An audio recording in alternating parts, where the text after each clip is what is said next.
pipet tidak termasuk dalam barang bukti yang disita. Waktu di podcast si jaksa ini bilang saking banyaknya racun sianida di dalam sedotan itu, sehingga begitu si Mirna nyedot kopinya itu dia langsung jatuh tergeletak katanya, karena di dalam pipet itu terlalu banyak racun sehingga nggak sampai di tenggorokan si Mirna ini udah langsung jatuh karena aspiksia katanya. Berarti di dalam pipet ini banyak racun gitu. Terus kenapa tidak termasuk jadi barang bukti? Kan di situ banyak racunnya, ya kan? Aneh nggak sih? Gimana sih? Ya kan? Kalau banyak racun berarti itu salah satu barang bukti yang sangat penting dong. Tapi kok dia bilang bukan salah satu dari barang bukti? Bingung deh. Karena saat itu saya yang tahu persis tentang psikologi forensiknya. Akhirnya ada yang speak up, guys. Nih, si Mbak ini saya rasa dia gak asing lagi ya di mata kita semua netizen Indonesia. Nah, kalian nonton video lengkapnya. Di video yang aku stitch ini, dia ngomong semua tentang dia yang harusnya di cut off dari S2 karena dia bertentangan dengan profesor yang adalah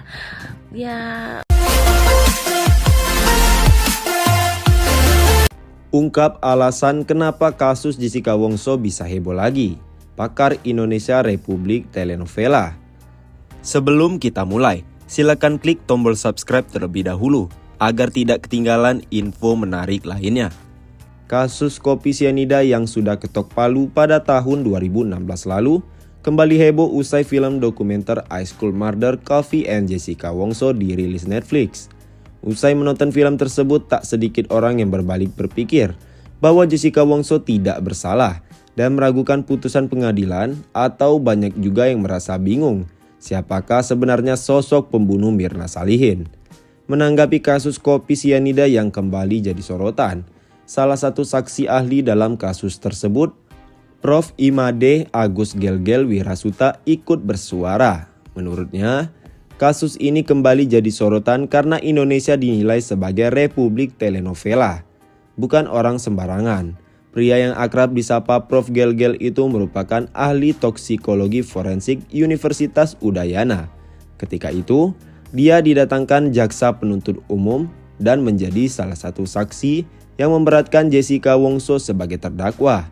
Prof. Gelgel turut menyayangkan usai film dokumenter tersebut tayang.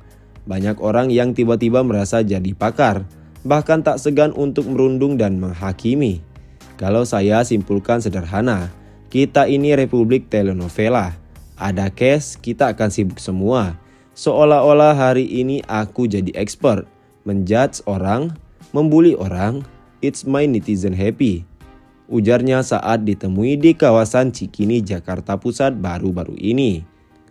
Prof. Gelgel sendiri mengaku menjadi salah satu korban yang dihujat netizen usai High School Murder Coffee and Jessica Wongso dirilis. Mengingat dirinya yang berstatus menjadi salah satu saksi dari pihak JPU yang mendakwa Jessica Wongso. Namun dia tidak ambil pusing dengan hujatan-hujatan yang dilontarkan netizen kepadanya. Sebab baginya, kasus tersebut sudah tutup buku sejak 2016 lalu. Saya makanya nggak nanggepin hujatan netizen, karena sudah selesai kasusnya di pengadilan. Menurut Prof. Gelgel, tidak ada untungnya menanggapi hujatan-hujatan tersebut. Malah yang ada, dengan kembali membahas kasus yang sudah selesai itu, membuat kita terpecah belah. Untuk itu, dia menghimbau agar netizen berhenti asal menghujat dan menghakimi. Sekarang kenapa? Ya kita dengan sukarela tanpa dibayar membuat Netflix jadi kaya raya. Karena apa? Ratingnya akan naik. Yang untung siapa? Yang rugi kita berantem sesama kita. Jadi berhenti judge dan bully, pungkasnya. Pendidikan harus ditetapkan dari karakter TK, SD sampai mahasiswa. Expert itu yang mana sih? Siapa yang mengatakan expert? Apa bedanya kedokteran yang belajar toksikologi forensik dan apa bedanya dengan farmasis yang belajar toksikologi forensik? Syarat internasional seperti apa? Jangan pakai udelnya sendiri. Tutup Prof. Gelgel. Ingat kasus kopi sianida. Pengacara Jessica Wongso nangis di depan Ray Utami. Saya juga punya anak perempuan. Mengenang kasus yang menewaskan Wayan Mirna Salihin itu, Ray Utami dan Pablo Benua mengundang pengacara Jessica Kumala Wongso, yakni Hidayat Bostam, menceritakan sosok Jessica di balik layar TV. Karena diketahui Jessica Kumala Wongso dituding memiliki pribadi psikopat yang berbahaya. Dia tidak seperti apa yang ditayangkan di TV. Dia sosok yang mirip seperti anak perempuan seumuran dia, ujar Hidayat Bostam di podcast yang tayang pada 31 Oktober 2023. Bostam juga menceritakan bahwa Jessica adalah sosok yang kuat. Nyatanya ia bisa bertahan selama berbulan-bulan di sel tikus. Itu sel tikus nggak manusiawi banget. Bayangkan seorang Jessica bisa kuat dan tahan tinggal di situ sampai berbulan-bulan, katanya. Dalam podcast itu, Pablo Benua menyebut bahwa sel tikus yang ditempati Jessica memang tak layak ditempati manusia. Ibaratnya di situ sudah suasananya horor, belum lagi nggak ada ventilasi udaranya. Saya lihat sendiri karena saya yang ngalamin dulu, kata Pablo. Momen mengharukan ketika Hidayat Bostam menceritakan momen Jessica harus dipindah sementara ke penampungan. Ia justru malah tidak ingin dipindah ke sel tikus. Yang paling sedih itu pada saat saya mengantar Jessica yang akan dipindahkan penyidik ke kejaksaan ke rutan Pondok Bambu. Waktu itu Jessica mengaku tidak merasa nyaman. Dia lebih nyaman di Polda Metro Jaya, ungkap Hidayat. Ia menambahkan dirinya sering menangis jika ingat sosok Jessica kala itu yang berharap tidak dipindahkan.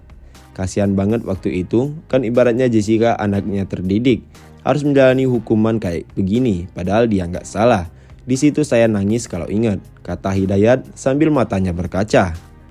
Kata Otto Hasibuan, kasus Jessica Wongso tidak sulit, tapi ada tembok besar yang menghalangi. Pengacara Jessica Wongso Otto Hasibuan mengatakan, jika kasus kopi sianida sebenarnya dalam kategori mudah. Namun menurutnya, ada tembok besar yang menghalanginya. Oleh sebab itu, ia membutuhkan dukungan dari masyarakat untuk mengungkap kasus ini.